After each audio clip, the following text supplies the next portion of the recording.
hoje, nesta sessão de hoje, nós vamos conversar. Portanto, é uma conversa, é um diálogo, é uma interação. Certamente que no final desta conversa você vai sair daqui com uma mente transformada, com uma mente renovada, com um entendimento diferente. Havendo alguma dúvida, queira por favor deixar ficar nos comentários que a posterior nós vamos responder. Portanto, cremos nós que este tema de extrema importância vai mexer sensibilidades, vai mexer com muitas pessoas e você pode efetivamente ser uma dessas pessoas. Para já queremos pedir a sua máxima atenção neste programa de hoje em particular, para si, caro jovem.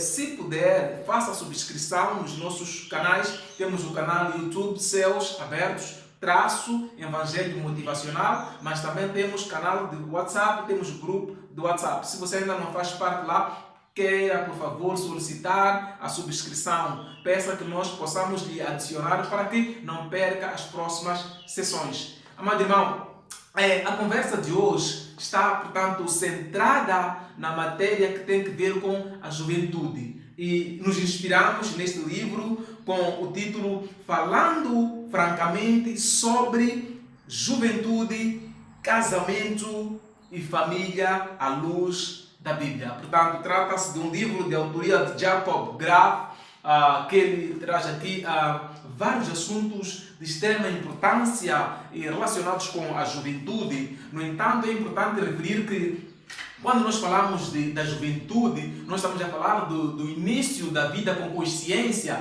No entanto, aquilo que nós fazemos na juventude pode efetivamente vir a influenciar a vida de um adulto, até mesmo de um idoso, não é? Algumas gafes que nós cometemos na juventude perseguem-nos para o resto da vida. Portanto, alguns erros, algumas distrações acabam trazendo sequelas para o resto da vida. E, até porque não, alguns chegam mesmo a perder vida ainda na fase da juventude por algumas circunstâncias, por algumas situações que até poderiam ter sido evitadas. Portanto, estamos a falar de uma fase muito sensível, estamos a falar de uma fase que requer muita responsabilidade, que somos exigidos muita responsabilidade. No entanto, no mesmo instante, estaremos aprendendo o que é ser responsável e é interessante que nós aprendemos fazendo. Na juventude nós aprendemos experimentando, nós aprendemos errando. Portanto, é uma fase muito sensível, é um momento de experimentar um pouco de tudo, mas é importante, amado irmão, lembrar que tudo que nós fazemos, tudo que nós experimentamos, todo o erro que nós cometemos, vai chegar sempre um momento de termos que responder isso. Seja diante de juiz humano, mas também de juiz divino. Ou seja, pode escapar aos olhos do homem, do ponto de vista de julgamento humano, aquilo que é o direito humano, a justiça humana, mas aos olhos de Deus sempre vai chegar o momento que nós seremos chamados ao tribunal para respondermos, portanto, pelos nossos atos. Amado irmão, este livro, falando francamente sobre casamento, juventude e família, é de extrema importância, contanto que o autor aqui aborda várias matérias com destaque para os problemas morais dos jovens. É esse desejo pecado? É uma questão aqui provocatória que o autor faz. Naturalmente, na fase da juventude, muitos desejos, muita vontade de experimentar. E o autor aqui faz uma questão. É este desejo, este meu desejo, isto que eu almejo, esta concupiscência, esta minha ambição, será isto um pecado? Como é que eu vou saber se efetivamente isto é ou não pecado? Não é? Então, de fato é um convite, ele faz aqui uma questão, mas é um convite para um diálogo, é um convite para uma reflexão. Como se comportar em face desse desejo? Bom, é um desejo, ainda não está consumado, apenas um desejo. Mas este meu desejo é pecado. Como é que eu devo me comportar em face desse desejo? Como conseguir e manter a pureza? Não é? Então, são questões aqui de extrema importância. A libertação da escravidão, contanto que naturalmente o pecado nos aprisiona, nos escraviza. Então aqui o autor faz questão aqui de abordar esta necessidade da libertação, portanto, desta vida de escravidão. Como chegar então a esta libertação? Nada de meias medidas. Foge das concupiscências. Portanto, estamos a falar aqui do capítulo 1 desse livro de extrema importância, contanto que este livro tem muito mais capítulos. capítulos, nós iremos abordar isto a posterior. Neste momento vamos falar das questões morais dos jovens. No entanto, conforme dissemos aqui, é uma conversa. Apesar de ser uma conversa, digamos, orientada, uma escolha nossa, preferência nossa, mas é uma conversa no sentido de que, à medida que nós vamos interagindo, certamente vai trazer vai levantar algumas questões da sua parte, podendo colocar já, mas também reflexão. Nós não vamos responder aqui tudo, mas você levanta uma questão, mas é para você mesmo refletir nisto, não é? Aqui o autor faz uma questão interessante. Este desejo é pecado? A sua existência é mencionada na palavra de Deus, tanto em relação à mulher como ao homem. Portanto, estamos a falar de desejos, estamos a falar de intuição, estamos a falar de concupiscência, tanto do jovem homem, assim como de jovem menina ou mulher. Portanto, aí ele faz uma questão, mas esse meu desejo é pecado, não é? Para ambas as partes. Tanto que o autor aqui nos faz voltar ao livro de Gênesis, nos faz voltar, portanto, a Gênesis, à origem, ao ponto de partida. A Bíblia diz que disse Deus a Eva: o teu desejo será para o teu marido. Este desejo para o meu marido, será que é pecado? A mesma questão poderíamos lançar. Este desejo para a minha esposa, será que é pecado? Ou para minha esposa ou minha namorada, será que é pecado? Então, como é que nós vamos saber se é ou não pecado? Certamente que conhecendo as Escrituras. Nós precisamos estudar as Escrituras. Nós precisamos entender o que é que, ou seja, biblicamente falando, é aceite, é moralmente aceite, ou ofende a moral, ou ofende aquilo que são os mandamentos da lei de Deus. Razão pela qual todos, como jovens, somos chamados, somos exortados a estudar a palavra, a conhecer as Escrituras. Para que possamos ter o discernimento do bem e do mal, nós precisamos conhecer o que é a verdade. Não é? Não importando a sua religião, para já nós somos um movimento não denominacional, nós juntamos jovens de várias congregações. Nós não discutimos denominações, nós não discutimos, não carregamos aqui nomenclaturas ou designações ou nomes de igreja fulana, igreja... Não. Nós somos um movimento missionário, somos um movimento evangélico, somos um movimento cristão não denominacional. Nós conversamos, nós temos um diálogo aberto, interação de tu para tu, todos nós somos irmãos na fé, cremos nós pela fé que a nossa fé, nós cremos na pessoa de Jesus Cristo como nosso Senhor e Salvador, nós cremos que Jesus Cristo é o Senhor, é Filho de Deus, é o libertador, é o Cordeiro que tira os pecados do mundo. Aleluia! Então, neste contexto, neste âmbito, todos nós somos irmãos. Aleluia! Então, amados, é importante efetivamente analisarmos algumas coisas, não é? Pensamentos, ideias que nos ocorrem antes de nós executarmos. Sim, porque às vezes nem é necessário nós cometermos, agirmos, realizarmos, fazermos. Só o pensar, podemos pecar só no pensamento. Razão pela qual a Bíblia diz que orai e vigiai. É preciso vigiarmos em torno dos nossos pensamentos. O vigiar não significa pensar, ficar atento nos outros, mas vigiar os meus pensamentos, as minhas ideias, aquilo que me ocorre, aquilo que eu penso, aquilo que eu almejo, desejo. Eu tenho que estar atento, tenho que vigiar, tenho que estar em vigilância para perceber até que ponto estou fora dos parâmetros morais, até que ponto estou fora daquilo que são os ditames da lei divina, ou dos mandamentos da lei de Deus. Até que ponto estou ferindo sensibilidades? Até que ponto estou ofendendo o trem? Sim, porque a Bíblia diz que amarás o Senhor teu Deus com toda a tua força, todo o entendimento. E o segundo mandamento é amar o próximo como a ti mesmo. Então, o que é que isso significa em outras palavras? É que o meu pensamento, antes da atitude, lá vem o pensamento. O meu pensamento, até que ponto o que eu estou pensando é benéfico ou é prejudicial para o próximo?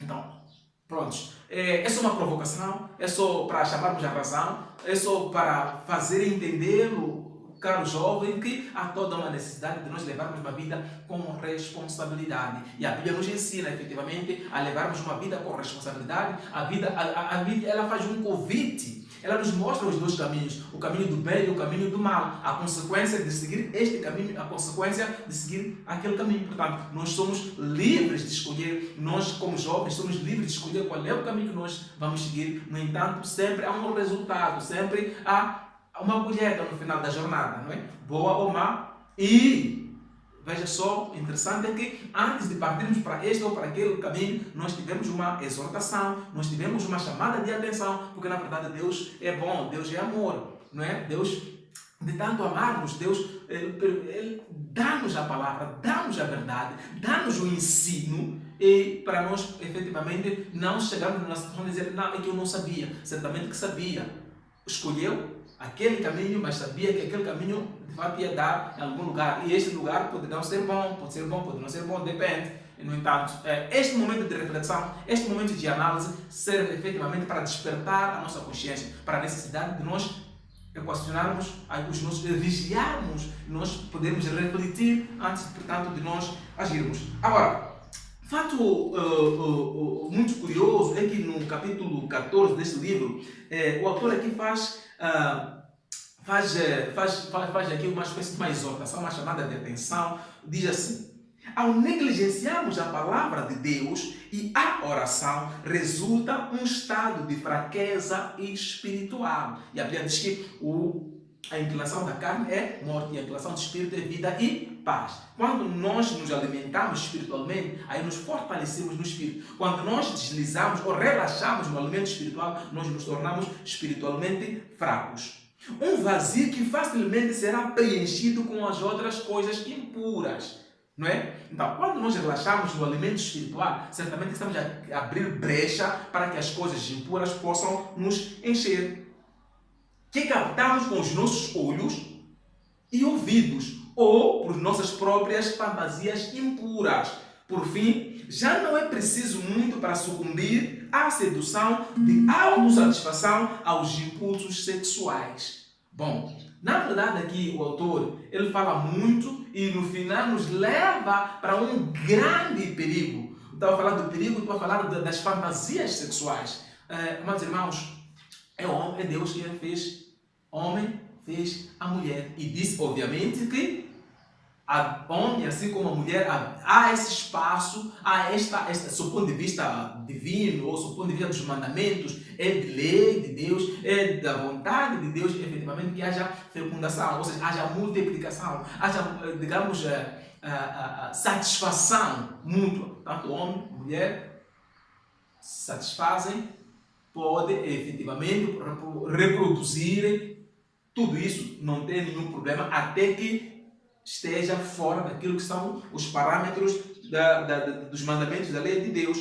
Por fim, já não é preciso muito para sucumbir à sedução da autossatisfação. Os impulsos sexuais, aquilo que Deus destinou ao matrimônio, serve então à autossatisfação. Em outras palavras, está a dizer aqui o autor que, na verdade, por causa desta tendência atual, por causa dos deslizes, da distração, dos desvios comportamentais, hoje em dia, o que nós verificamos é uma tendência de autossatisfação. Deus não fez o homem para se autossatisfazer, não fez a mulher para se autossatisfazer, mas os desvios comportamentais, os deslizes, digamos, a natureza pecaminosa, a tendência da inclinação carnal, nos leva para uma situação de, digamos, na normalização dessa forma de ser e estar. E o autor aqui faz, na verdade, esta reflexão, chama isto para a necessidade de nós analisarmos com alguma cautela, sob pena de nós nos escravizarmos, cairmos em pecado, deixarmos escravos por causa das nossas escolhas, por causa do nosso comportamento. Aleluia. Então, agora, ele diz uma coisa interessante. Certamente que o pecado nos leva à escravidão. E a vontade de Deus é efetivamente que nós haja salvação, libertação, liberdade, paz. Aleluia. Então, como chegar então a essa libertação? É outra questão que aqui o autor faz. Bom, amados irmãos, na verdade, só apenas algumas passagens deste livro para mostrar efetivamente a importância de investir tanto na leitura, a importância de investir no conhecimento, tanto deste manual, assim como de muitos outros manuais. Há muitas questões por detrás, há muitas questões dentro, há muitas questões que nós carregamos enquanto nós estudamos, enquanto nós meditamos, enquanto nós pesquisamos, enquanto nós, digamos, conversamos, dialogamos. Algumas questões ficam para trás, não ultrapassadas no sentido de esquecimento, mas ficam resolvidas, ficam sanadas. Portanto, nós encontramos resposta. Pelo poder do Filho de Deus. Aleluia! Como chegar então a esta libertação? E o autor aqui responde: pelo poder do Filho de Deus, porque diz a palavra de Deus no livro de João, capítulo 8, versículo 36, que se, pois, o Filho vos libertar, verdadeiramente sereis livres. Aleluia! Por causa do pecado, nós levamos uma vida de escravidão. E a Bíblia diz que se o Filho de Deus vos libertar, então verdadeiramente sereis livres. Amados irmãos, esta é apenas uma introdução, só para perceber a necessidade efetivamente de levarmos um diálogo, uma conversa, a necessidade de nós interagirmos, de nós conversarmos, dialogarmos a respeito de vários assuntos que têm a ver com a juventude, que têm a ver com todos nós. Se em algum momento, na fase da juventude, algo nos escapou, ainda temos oportunidade para aprender. Pois a Bíblia diz que sedes transformados pela renovação do vosso entendimento. Não coloca aqui a questão da idade, se perdeu na juventude, na adolescência, na juventude, então já não pode mais aprender. Não, sedes transformados pela renovação do vosso entendimento. Só assim, efetivamente, podemos saber o que é agradável, o que é bom, o que é satisfatório, o que é perfeito para Deus. Sim, porque no final do dia nós estamos vivendo para um propósito. Este propósito só Deus sabe, só encontramos em Deus, razão pela qual a nossa vida, o nosso estudo de vida, a nossa conduta, tudo que nós fazemos deve ser dentro desses parâmetros, deve ser tudo nos levando para o propósito. Então, vivendo de maneira a glorificar a Deus. Então, isso só é possível, efetivamente, se estivermos dentro daquilo que são os parâmetros que o Senhor tem estabelecido para nós. E nós, como jovens, sinceramente falando, ainda temos oportunidade, ainda temos espaço para, efetivamente, nos arrepender dos nossos pecados, voltarmos para Deus, porque Deus está, efetivamente, é o primeiro que está interessado na nossa salvação, no nosso resgate. Ele está sempre pronto, está sempre disponível. Cabe a nós a decisão que nós tomarmos de voltarmos para Deus, de nos arrependermos. Aleluia! Amado irmão, quero fazer mais uma vez este apelo para se subscrever nos nossos canais Céus Abertos. Somos um movimento cristão não denominacional. Nós interagimos, nós conversamos, nós dialogamos, e tudo isso efetivamente para a glória de Deus. Fazemos este convite para si. Queremos sinceramente que tu foste muito abençoado por este diálogo, por esta conversa. Para já, caso tenha alguma dúvida, deixa nos comentários, partilha no grupo, se já faz parte dos nossos canais, pode deixar lá as suas questões, pode deixar lá as suas contribuições. Vamos conversando, vamos dialogando, vamos aprofundando. Com base nas escrituras, com fundamento bíblico, alguma questão, alguma dúvida, coloca e nós estaremos ajudando a interpretar, estaremos ajudando, portanto, a compreender. Que Deus seja glorificado. Em nome do Senhor Jesus. Graças a Deus. Amém. Contamos consigo. Por favor, partilha os nossos canais. Faça convite. Chama mais jovens para se juntar a nós. Para a glória de Deus.